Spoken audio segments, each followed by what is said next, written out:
What's up, guys? Back with another Mental Monday. Another one for Super 32. I told you I lots of times when I go to these events, I get inspired because I see all the issues that other people are having in the off season. Sometimes I forget it. If I'm not seeing them all the time, I forget about it. So one of the reasons I love the Super 32 tournament, and we take AWA tries to take a really high level kids down there, and one of the main reasons, right? Because I realize some of them can place and some of them are going to earn scholarships or national rankings from that, but one of the other reasons is because almost every kid gets humbled in a certain type of way. And when that happens, that allows us to see our weaknesses.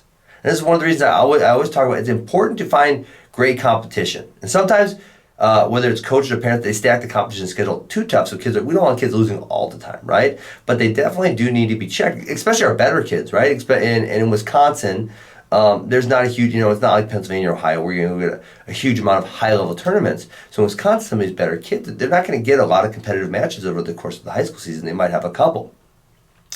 And so we go to Super 32. Literally, the competition is so good. I mean, if you're not a highly nationally ranked wrestler, you're going to have someone who's highly nationally ranked in like the round of 64. Really early on in the tournament because these brackets are gigantic and there's so many good kids. And so what happens is that we get to find out what our weaknesses are. And if we really want to improve as wrestlers or as humans, what we need to do is we need to find out what our weaknesses are. And so when we go here, we get them. Okay, now here's the tough part. Once you find out, so first of all, you have to have the self-awareness to admit, this is why I got beat.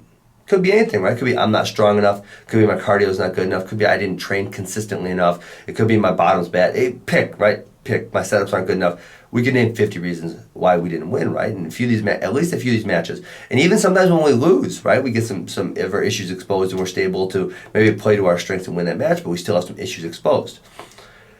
So here's the tough part, right? If you've gotten to this level, and most, at least all the kids that we take to Super 32 are pretty damn good wrestlers. And so if they've gotten to this level, they're good at some stuff, okay? Maybe they're really strong, maybe they're in really good shape, maybe they're great center leg, maybe they're great on top. They're good at something, okay? Now, to go to this next level right here, what you have to do is you have to work on some things that you're not already good at, okay? And for you, if you're not already good at those things, there's probably a reason why you haven't worked on them. You probably don't like them as much. It's probably be hard. It's really hard for a good wrestler, someone who's really good, so they can beat almost everybody in the room, to then try to do something that they're not good at, and then they're going to lose to another 5 guys in the room, right? That's really hard for kids to do, to make that, and that's a sacrifice, right? Or if they hate running and they need to run, right, to get better shape, that's a sacrifice. If they hate lifting and they need to lift, that's a sacrifice. If they need to have a better diet, that's a sacrifice. So to get from here to here, you need to make sacrifices, okay? Now the tough part about this, the part that's really, really tough about this, is to go from here to here. You have to make sacrifices, okay?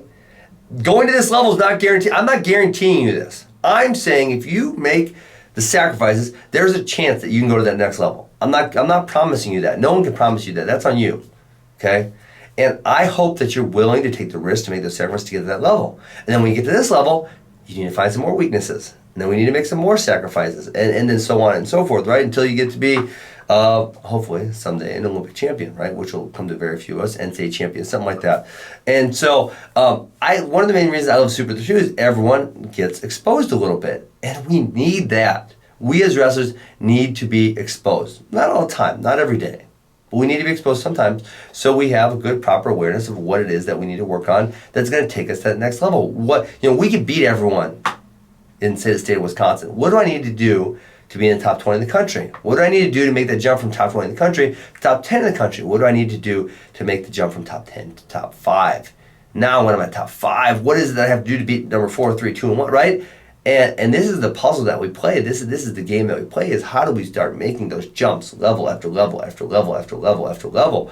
And you see a guy like Jason Nolf or Zane Rutherford or Jordan Burroughs. I always use Jordan Burroughs as an example for this because I got to watch him from when he was a 19 and 14 freshman, which is obviously not very successful, to the next year he jumps to All-American. The next year he jumps to national champion. To the next year he jumps to undefeated national champion in Hodge Trophy. And to the next year he jumps to world champion. Even when he hits the world title, he's still making these jumps year after year because he's technically improving, he's tactically improving, right? He's making these jumps every single year. And so I always love to bring him up because I personally got to witness the development that he had to keep making these level jumps. And they were sacrifices, and he's a very open-minded guy, and that's why he's able to make these jumps consistently. So wrestlers, I hope, if you can't figure out some of the issues you had at Super 32, you need to either go rewatch the matches, right? Go ask a good coach, and figure these things out. Because one of the main reasons you go to a tournament like this is to get exposed a little bit, is to figure out what do you need to work on, what do you need to get better at, what is it going to do to get to that next level, and then you need to commit to making those sacrifices, even despite the fact it's probably stuff that you do not like to do. So that's all I got. I hope you liked the Mental Monday. I hope you're ready and willing to make those sacrifices to get to that next level. Peace.